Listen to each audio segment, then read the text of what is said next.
वर्धा जिले के किसानों ने शक्तिपीठ महामार्ग के लिए भूमि पूजन मापन का विरोध किया। किसानों का कहना है कि मुआवजा घोषित किए बिना माप की प्रक्रिया नहीं होने दी जाएगी।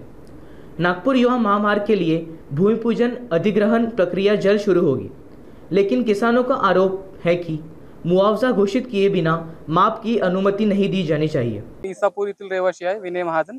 माझी पण जमीन ह्या शक्तीपीठ महामार्गावर चालली आहे।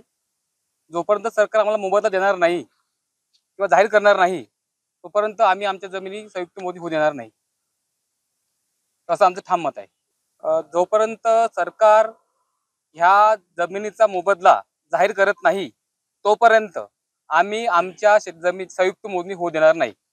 आम्ही ह्या मतावर ठाम आहे। त्यासाठीच आम्ही आज कलेक्टर ऑफिसला निवेदन देण्यासाठी आम्ही आलो आहे। मी वापगाव येथील शेतकरी आहे। माझी पण जमीन शक्तीपीठ महामार्गामध्ये जात आहे। तर शासन प्रत्येक जिल्ह्यातून 2 समन्वयकाची निर्मिती करणार होते, तर ते समन्वयक आतापर्यंत आमच्यापर्यंत पोहोचले पण नाही आणि त्यांनी आम्हाला मार्गदर्शन पण केलेलं नाही। त्यामुळे आम्ही सगळे कन्फ्यूज आहोत की आम्हाला योग्य मोबदला किती मिळणार, काय मिळणार याबद्दल। आणि प्रत्येक जण आता इथूनच आमच्या वर्धा जिल्ह्यामध्ये 2-3 दिवसात संयुक्त मोजणी चालू करणार आहे। तर त्या संयुक्त मोजणीला आमच्या सर्वांचा विरोध राहील।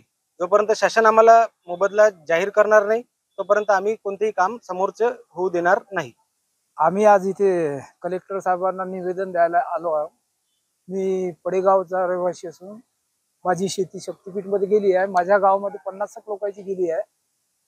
तर आम्ही आज इथे म्हणजे उद्याला काही गावाला मोजणी होणार आहे, भूसंपादनाची मोजणी होणार आहे। तरी आमचं असं मत आहे की भूसंपादनाची मोजणी होण्या अगोदर आम्हाला काय भाव देणार आहे ते सरकारने सांगण्याची कृपा करावी। सर्वात पहिले म्हणजे भाव जाहीर करावा शासनाने, नंतर आम्ही आमची जमीन मोजण्यात देऊ। हो, आणि शेतकऱ्यांच्या तर्फे मी सांगू इच्छितो की सर्व शेतकऱ्यांची कमीत कमी म्हणजे कोरडवाहू शेतीला 1 करोड मोबदला देण्यात यावा अशी मागणी आहे। आणि नंतर ते 1.5 पट 2 पट जो काही कायदा आहे त्याच्यानुसार ते शेतकरी घेणारच आहे।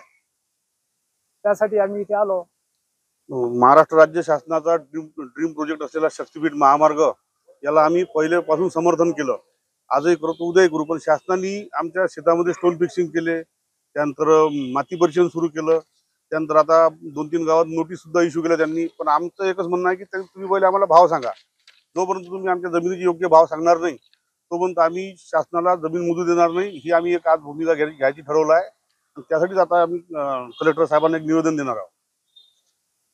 आम्ही इकडनं एकदा हे झालं निवेदन दिलं की आम्ही 1-2 दिवसात मुंबई जाणार आहोत, 4-5 जण, आणि सन्माननीय मुख्यमंत्री साहेबांना भेटून आमची भूमिका त्यांना स्पष्ट सांगणार आहोत की हे तुम्ही जर कराल, आमच्या जमिनीचे रेट आम्हाला सांगाल तर आम्ही भूसंपादन होऊ देऊ, अन्यथा आम्ही पुढचं त्यावर आम्हाला जे करायचं ते करू आम्ही। आणि आज आम्ही निवेदन देण्यासाठी जवळपास 10 ते 12 गावचे सर्व बाधित शेतकरी इथे आलो आहे। आणि हे निवेदन घेऊन एक निवेदन आम्ही माननीय कलेक्टर साहेबांना देणार आहोत आणि दुसरं निवेदन आम्ही SDO साहेबांना देणार आहोत। त्यानंतर मग पुढची दिशा आम्ही ठरवू परत।